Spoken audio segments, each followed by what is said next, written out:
Assalamualaikum warahmatullahi wabarakatuh.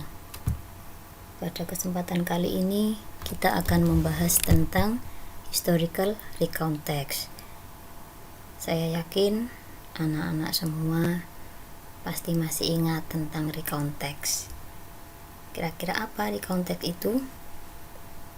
Ya, recount text itu adalah salah satu teks yang dipakai untuk menceritakan kembali apa yang sudah anak-anak alami di waktu lampau. Kemudian salah satunya adalah historical recount text. Adapun KD yang akan kita kuasai yaitu KD 3.1,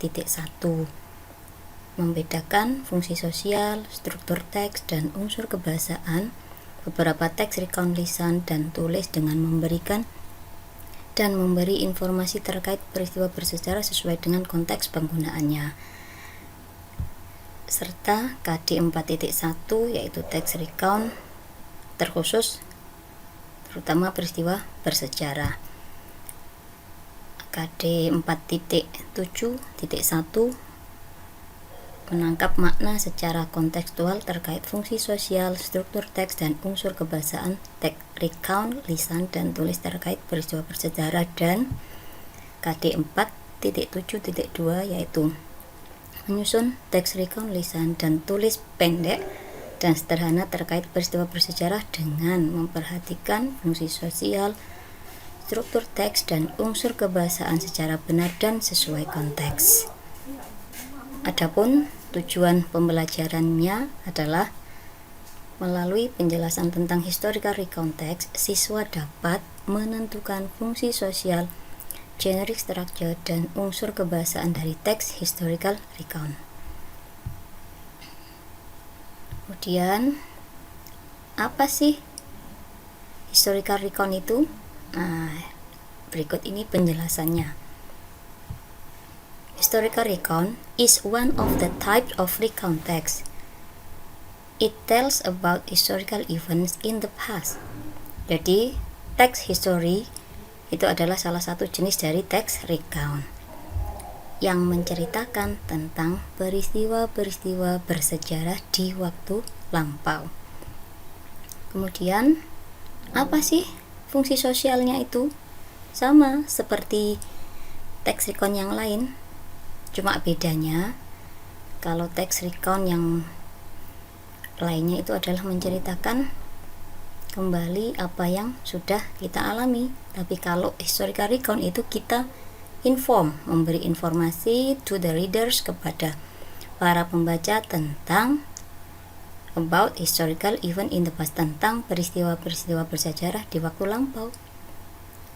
Sehingga kita bisa tahu, di sini ada peristiwa bersejarah seperti itu. Nah, kemudian sama seperti teks recount yang lain, pasti teks historical recount juga mempunyai yang namanya generic structure. Jadi kita tidak boleh asal kalau membuat teks itu kita harus tahu ada apa saja sih, kemudian apa namanya.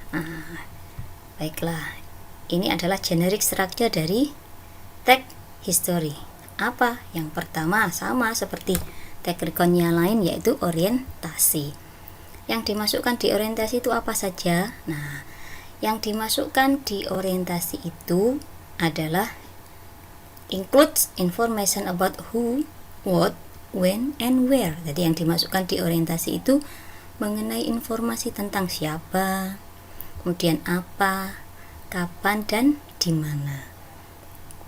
Kemudian berikutnya itu adalah series of event. Jadi rangkaian peristiwa-peristiwanya itu. Dan ingat, harus diceritakan secara kronologis. Apa kronologis? Runtut. Biar yang membaca itu enak, biar yang mendengar itu enak, tidak bingung. Kemudian yang terakhir, dan ini adalah optional, pilihan, boleh ada boleh tidak, apa? Yaitu reorientasi. Apa reorientasi? Reorientasi itu adalah states personal comments about the events. menceritakan tentang komentar pribadi dari si penulis tentang peristiwa-peristiwa tersebut. Kemudian, apa sih ciri-ciri kebahasaan dari teks history itu? Yang pertama, teks historical recount itu menggunakan simple past tense. Jadi harus menggunakan simple past.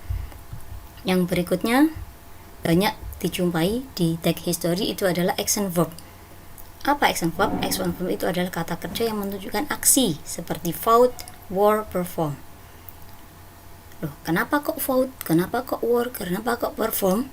Karena hubungannya sama nomor 1 tadi, yaitu dia harus menggunakan simple past. Jadi tidak boleh fight, tidak boleh wear, tidak boleh perform, harus fought, war, sama perform. Yang berikutnya menggunakan kata benda dan kata ganti kata benda seperti they dan sebagainya.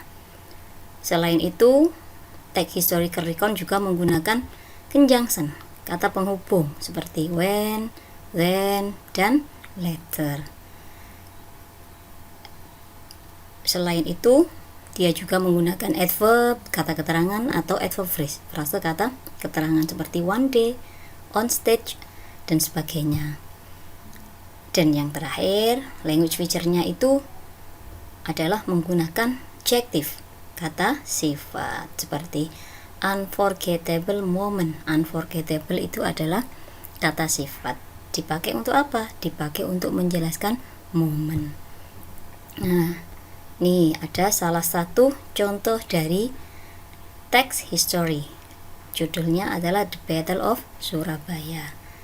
Anak-anak pasti tahu gambar siapa ini. Nah, beliau adalah siapa? Oke, beliau adalah Bung Tomo. Nah, ini The Battle of Surabaya was fought between pro-independence Indonesian soldier and militia against British and British Indonesian troops as a part of the Indonesian National Revolution. Paragraf pertama ini, nah ini namanya adalah orientation tadi. Kemudian paragraf 2, paragraf 3. Oke. Ini namanya adalah series of event. Oke, betul sekali. Dan yang terakhir, nah, ini namanya adalah reorientasi.